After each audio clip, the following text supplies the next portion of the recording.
কিচেনের নতুন একটি ভিডিও দেখার জন্য। আশা করি আপনারা সবাই ভালোই আছেন। নতুন আরেকটি রেসিপি নিয়ে আবারও আপনাদের মাঝে চলে এসেছি। আজ আমি খুবই মজার একটি পরোটা আপনাদের সাথে শেয়ার করব। তৈরি করে দেখাবো আলুর পরোটা রেসিপি। আমি খুবই সহজ প্রসেসে এবং হাতের কাছে থাকা সব উপকরণ দিয়ে এই আলুর পরোটা তৈরি করে দেখিয়েছি। আশা করি ভিডিওটি আপনাদের ভালো লাগবে, তাই পুরো ভিডিওটি অবশ্যই না টেনে দেখবেন। ভিডিও শুরুতে বলে রাখি, আমার চ্যানেলে যারা নতুন অবশ্যই চ্যানেলটিকে সাবস্ক্রাইব করে নোটিফিকেশন অন করে দিবেন, আর যারা সাবস্ক্রাইব করে দিয়েছেন তাদেরকে জানাই অসংখ্য ধন্যবাদ। আসুন তাহলে ভিডিওটি দেখে নিই।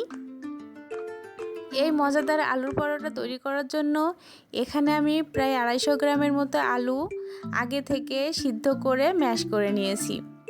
এখন আমি এই আলুর মধ্যে 1 কাপ আটা দিয়ে দিলাম।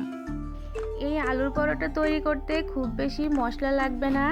এখানে খুবই সামান্য পরিমাণ উপকরণ দিয়েই এই সুস্বাদু আলুর পরোটা তৈরি করা যায়।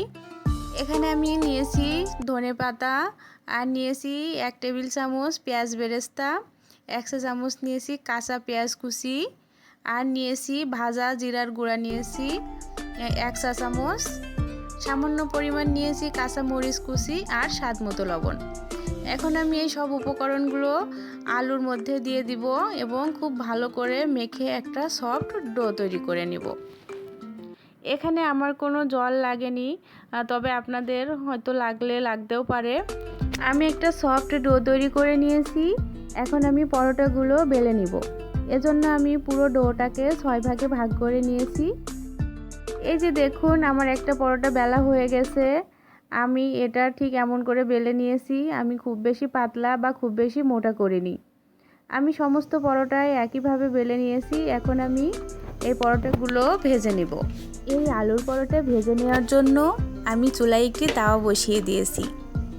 এখন তাওয়াটি একটু গরম হয়ে আসলে আমি একটি পরোটা তাওয়াতে দিয়ে দিলাম।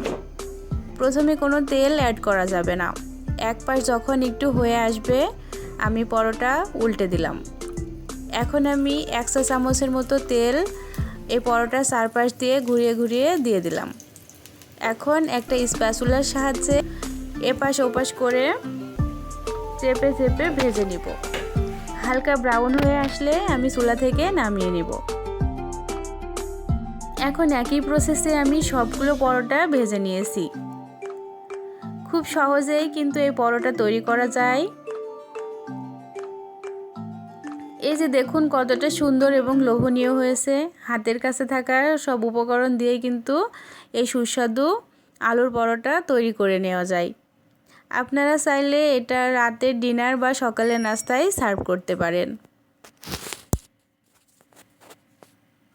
আশা করি আমার এই সহজ ভিডিও আপনাদের অনেক ভালো লেগেছে। ভিডিও ভালো লেগে থাকলে অবশ্যই আমার এই ভিডিওতে একটা লাইক দিয়ে দিবেন। আবারও কথা হবে নতুন আরেকটি রেসিপি নিয়ে। সে পর্যন্ত সবাই ভালো থাকবেন। সবাইকে অনেক অনেক ধন্যবাদ।